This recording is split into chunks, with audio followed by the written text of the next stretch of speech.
अस्सलामु अलैकुम वरहमतुल्लाहि व तआला बरकातुहू। दोस्तों, आज फिर आपकी खिदमत में एक अहम वीडियो के साथ हाज़िर हुआ हूँ और आज का वीडियो बहुत ही अहम है।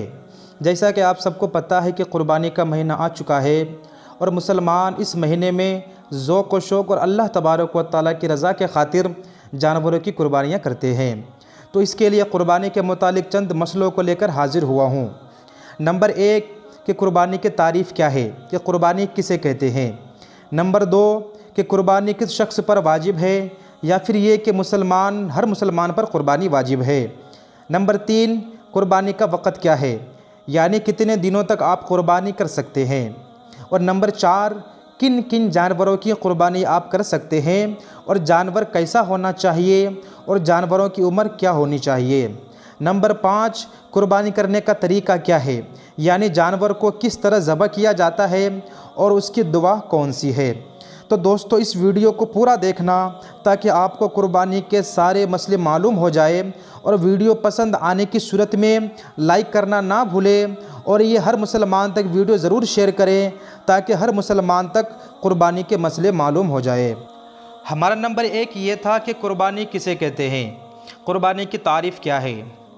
तो क़ुरबानी एक माली इबादत है जो सिर्फ़ ख़ास दिन में ख़ास जानवर को सवाब की नीयत से अल्लाह तबारक व तआला के लिए ज़बह करने का नाम है, यानी कि उसको क़ुरबानी कहते हैं।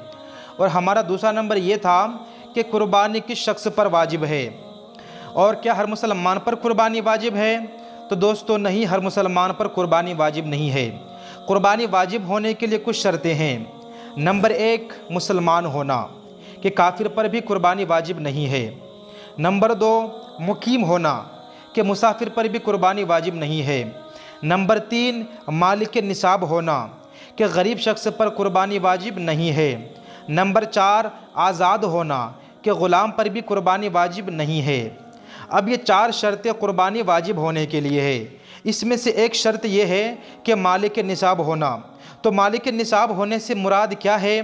तो दोस्तों, मालिक निसाब होने के लिए इतना माल होना कि जितना माल होने से सदका-ए-फ़ितर वाजिब होता है, यानी कि हाजत असलिया के अलावा, जैसे कि रहने का मकान, सामान खानादारी, पहनने के कपड़े, खादिम नौकर वग़ैरह, सवारी के लिए गाड़ियाँ, हथियार वग़ैरह और काम करने के लिए सामान और औजार वग़ैरह जिससे कि आप काम करते हैं, और अहले इल्म के लिए ज़रूरत की किताबें, और ये सब जो मैंने आपको बताया हाजत असलिया में से हैं। तो इनके अलावा जिस शख्स के पास 7.5 तोला सोना या फिर 52.5 तोला चांदी है या उसकी कीमत के बराबर इतना पैसा मौजूद है तो उस शख्स पर क़ुरबानी वाजिब है। मिसाल के तौर पर 52.5 तोला चांदी की कीमत आज के दौर के हिसाब से तकरीबन 37,000 रुपये होता है। तो इतना पैसा जिस शख्स के पास है ईद के 3 दिनों में, जो कि हाजत असलिया के अलावा हो, तो उस शख्स पर क़ुरबानी वाजिब है। या फिर ये कि उस शख्स के पास हाजत असलिया के अलावा कोई ऐसी चीज़ मौजूद है जिसकी कीमत 52.5 तोला यानी कि 37,000 रुपये के बराबर होता है, तो उस शख्स पर भी क़ुरबानी वाजिब है। हाँ, कर्ज़दार पर क़ुरबानी वाजिब नहीं है। अगर कोई शख्स कर्ज़ा लेकर क़ुरबानी करे तो उसकी क़ुरबानी नहीं होगी। उसी तरीके से आज़ाद होना चाहिए, यानी कि ग़ुलाम पर क़ुरबानी वाजिब नहीं है। अब हम आते हैं नंबर 3 पर, कि क़ुरबानी का वक़्त क्या है और कितने दिनों तक क़ुरबानी कर सकते हैं। तो दोस्तों, क़ुरबानी का वक्त ये है कि 10वीं ज़िल-हिज्जा की सुबह सादिक से 12वीं ज़िल-हिज्जा की ग़ुरूब आफ्ताब तक, यानी कि 10वीं ज़िल-हिज्जा, 11वीं ज़िल-हिज्जा और फिर 12वीं ज़िल-हिज्जा, यानी कि 3 दिन 2 रातें तक आप क़ुरबानी कर सकते हैं। लेकिन सबसे अफजल जो है 10वीं तारीख की है, फिर 11वीं तारीख की है, फिर 12वीं तारीख की है। और क़ुरबानी के दिनों में क़ुरबानी ही करना ज़रूरी है। अगर किसी शख्स ने उतनी कीमत या फिर उतनी कीमत का जानवर लेकर सदका कर दिया तो वाजिब अदा नहीं होगा, उस शख्स पर क़ुरबानी ही करना वाजिब है। हाँ, अगर क़ुरबानी शहर में है तो नमाज ईद के बाद की जाए, और अगर क़ुरबानी गांव देहात में है तो सुबह सादिक के बाद कर सकते हैं, क्योंकि वहाँ नमाज ईद नहीं है, इसलिए आप सुबह सादिक से क़ुरबानी कर सकते हैं। अब हम आते हैं नंबर 4 पर, कि किन किन जानवरों की कुर्बानी कर सकते हैं। तो नंबर 1 ऊँट, गाय, बैल, भैंस, बकरी, भेड़, दुम्बा, चाहे नर हो या फिर मादा हो, और खस्सी और गैर खस्सी, इन सब जानवरों की कुर्बानी जायज़ है। आप इन सब जानवरों की कुर्बानी कर सकते हैं। और हाँ, वहशी जानवर जैसे कि हिरन, नीलगाय, बारहसिंगा वगैरह, इन सब जानवरों की कुर्बानी नहीं हो सकती। अब ये कि जानवरों की उम्र क्या होनी चाहिए, तो अगर ऊँट है तो 5 साल की होनी चाहिए, और अगर गाय या फिर भैंस हो तो 2 साल की होनी चाहिए, और अगर भेड़, बकरी, खस्सी वगैरह है तो 1 साल की होनी चाहिए। उससे भी ज़्यादा अगर है तो हो सकती है, अगर उससे कम हो तो फिर नाजायज़ है। हाँ, अगर दुम्बा या फिर भेड़ का 6 माह का बच्चा इतना बड़ा हो कि दूर से देखने में साल भर का मालूम होता है तो उसकी कुर्बानी जायज़ है। अब हम आते हैं कि कुर्बानी का जानवर कैसा होना चाहिए। तो दोस्तों, कुर्बानी का जानवर मोटा, ताज़ा और अच्छा होना चाहिए, ऐबदार ना होना चाहिए। और हाँ, अगर थोड़ा सा ऐब हो तो कुर्बानी हो जाएगी मगर मकरूह होगी, और अगर ऐब ज़्यादा हो तो कुर्बानी होगी ही नहीं।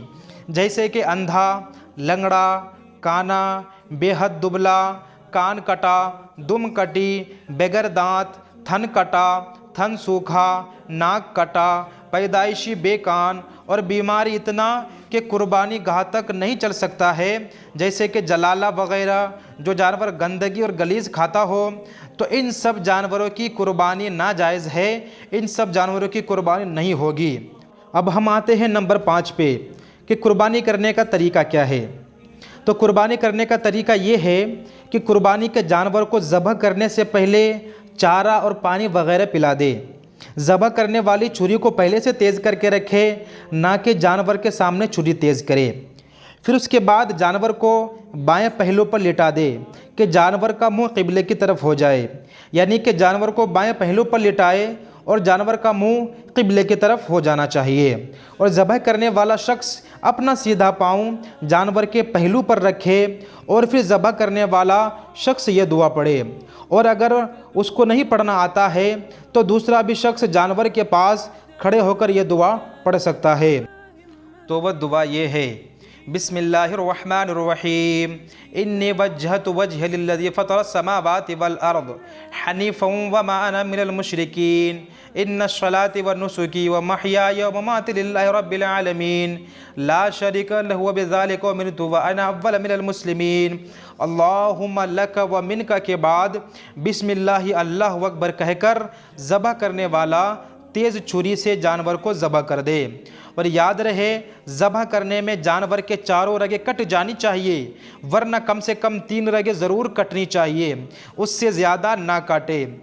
और फिर ज़बह करने के बाद ये दुआ पढ़े, अल्लाहुम्मा तक़ब्बल मिन ज़ाकिर इब्न अहमद शेख कमा तक़ब्बलत मिन खलीलिक इब्राहीम अलैहिस्सलाम व हबीबिका मुहम्मदिन सल्लल्लाहु तआला अलैहि वसल्लम, यानी कि अल्लाहुम्मा तक़ब्बल मिन के बाद जिसकी तरफ से कुर्बानी हो उसका नाम लिया जाए, साथ में उसके वालिद का भी नाम लिया जाए। फिर उसके बाद जानवर को ठंडा होने के लिए कुछ देर रुके, फिर पाँव और खाल वगैरह उतारें, ज़बह के फ़ौरन बाद ना उतारें।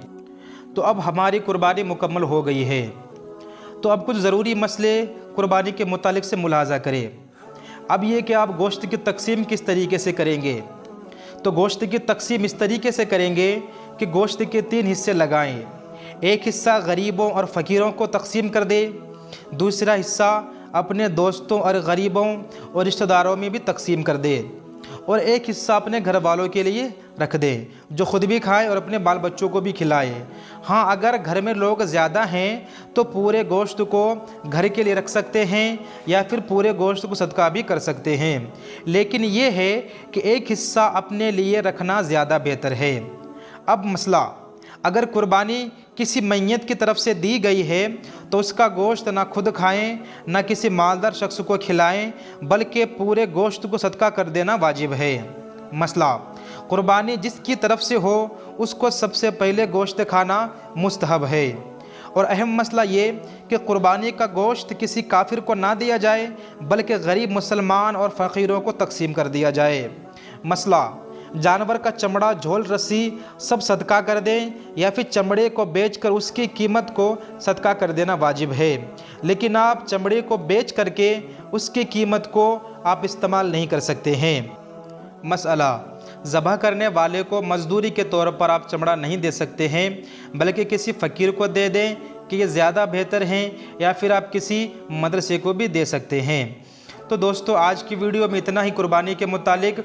इंशाअल्लाह तबारक व तआला दूसरी वीडियो में कुर्बानी के दूसरे मसले लेकर हाजिर हो जाऊंगा।